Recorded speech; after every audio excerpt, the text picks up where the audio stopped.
बनाया है। पहले चलो आप भोजन करो।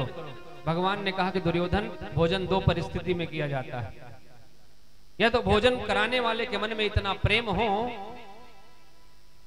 कि सामने वाले के मन में भूख न हो, फिर भी महाराज वो एक रोटी खा ले। होता है ऐसा कभी कभी, पेट में भूख नहीं होती है ना, पर सामने वाले का प्रेम देख करके जब पत्नियां अपने पति को भोजन कराती हैं तो महाराज जाते हैं लेकर के, तो कहते हैं नहीं नहीं अब नहीं हो गया, तो प्लीज एक ले लीजिए। तो महाराज बड़े प्रेम से ले लेते हैं और खा लेते हैं। जब प्रेम होता है तो वहां भोजन किया जाता है, या पेट में भूख इतनी जोर की लगी हो कि प्रेम दिखाई न पड़े, सिर्फ भूख दिखाई पड़े, तब भोजन किया जाता है। भगवान कहते दुर्योधन तुम्हारे मन में प्रेम नहीं है और हमारे अभी भूख भी नहीं है, और वैसे मेरा निमंत्रण तो आज विदुर जी के घर में है, विदुर काका के यहाँ है। और जैसे महाराज ऐसे कहा, विदुर जी नीचे सभा में बैठे थे, इशारा से पूछे हमने कब निमंत्रण दिया। भगवान ने कहा बैठे रहो, हम जो कह रहे हैं सब ठीक कह रहे हैं। अब विदुर जी महाराज वहां से हमका गमछा संभालते हुए भगे कि कह दिए हैं भगवान तो आएंगे जरूर। वहां गए, अपनी पत्नी से कहते हैं सुनो, आज कौरवों की सभा में भगवान ने हमारा इतना मान बढ़ाया है, वहां कहते हैं कि मेरा निमंत्रण है विदुर जी के घर। दुर्योधन कहता है कन्हैया से कि सुनो, आजकल विदुर जी को खुद ही अपने खाने के लाले पड़े, तुमको क्या खिलाएंगे। भगवान ने कहा इसकी परवाह नहीं है, अगर हमको न्योता दिया है तो भोजन की व्यवस्था तो किया ही होगा। तुरंत महाराज विदुर जी अपने घर गए और अपनी पत्नी से कहते हैं तुम जरा घर को साफ सुथरा करो, गाय का गोबर लाओ और घर को थोड़ा सा लीप लो, घर को शुद्ध करो।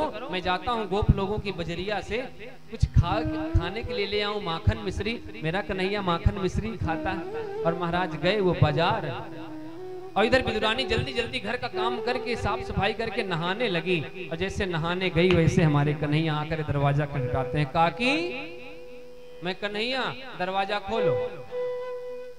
अब जैसे उन्होंने सुना कि कान्हा आ गए हैं, तो कान्हा के प्रेम में इतना पागल हो गई कि महाराज उनको सुध भी नहीं रही कि मैं स्नान कर रही हूं, और दौड़ करके गए, उन्होंने दरवाजा खोल दिया।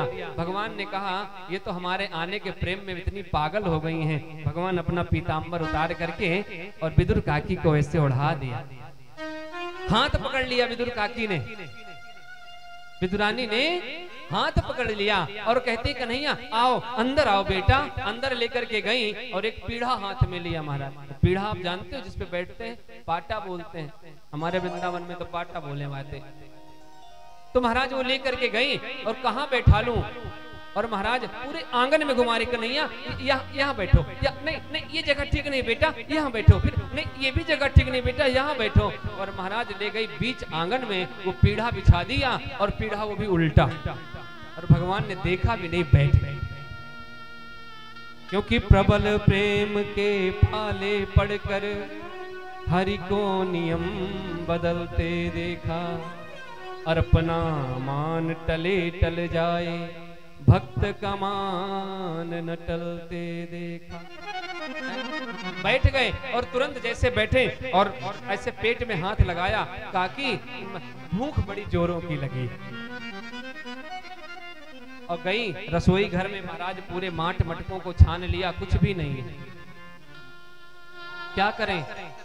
मन में आया कि जा रही हूं कुछ कदली वन से केले के फल लेकर के आऊं, वही जब तक खाएंगे जब तक विदुर जी आई जाएंगे लेकर के माखन मिश्री।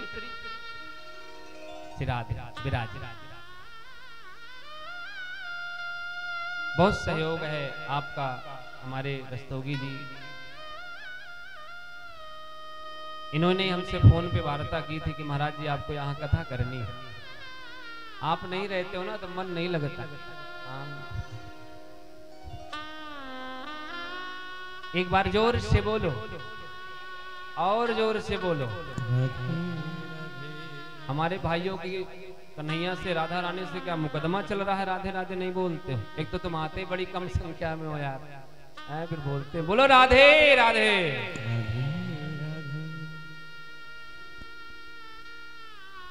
काकी बड़ी जोरों की भूख लगी है, और महाराज तुरंत गई और केले के फल लेकर के आई, लो खाओ। और केला छीलती है महाराज, और छील करके केला तो दूर फेंक दे रही है, छिलका भगवान को पकड़ा दे रही है, और भगवान देखते भी नहीं है, खा रहे हैं।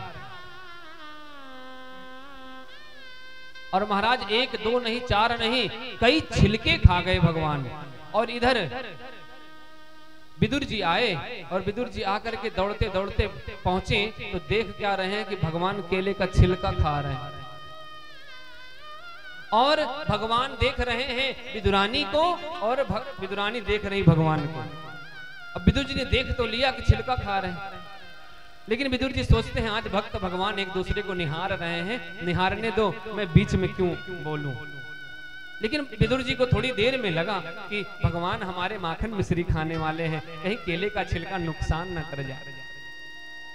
विदुरानी को ऐसे पकड़ करके थोड़ा हिलाया, अरे पगली बावरी, ये तूने क्या कर दिया इस गरीब की कुटिया में, पहली बार तो हमारे कन्हैया आए और उनको तुमने केले का छिलका खिला दिया। तुरंत अपने झोले से निकाला माखन और मिश्री, भगवान के मुंह में डाला। ठाकुर जी ये माखन खाएंगे। हाँ,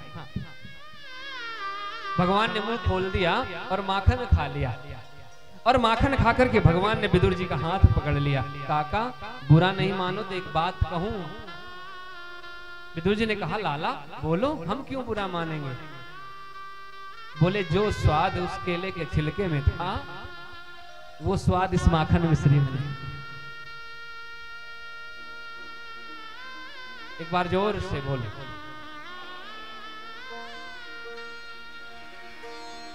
पत्रम पुष्पम फलम तोयम यो में भक्त्या प्रयच्छति।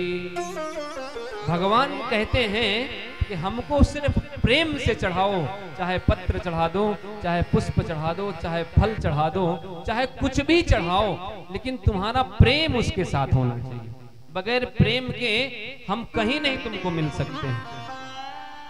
जब तक तुम्हारा प्रेम नहीं है तुम चाहे कुछ भी कर दो, हमारे लिए वो सब मिट्टी के जैसे।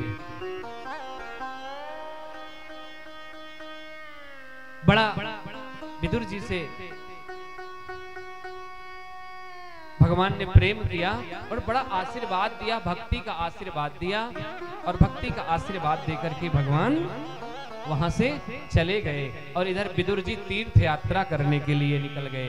विदुर जी तीर्थ यात्रा करने गए। रास्ते में भगवान के एक मित्र हैं उद्धव, और इनके चाचा के बेटा भी हैं उद्धव, उनसे मुलाकात हुई। उद्धव ने बड़ी भक्ति भगवान की कथा सुनाई। फिर उद्धव ने उनको एक मैत्रेय मुनि हैं उनके पास में भेज दिया, और मैत्रेय और उद्धव का विदुर का संवाद यहाँ से प्रारंभ होता है। एक बार जोर से बोलो राधे राधे।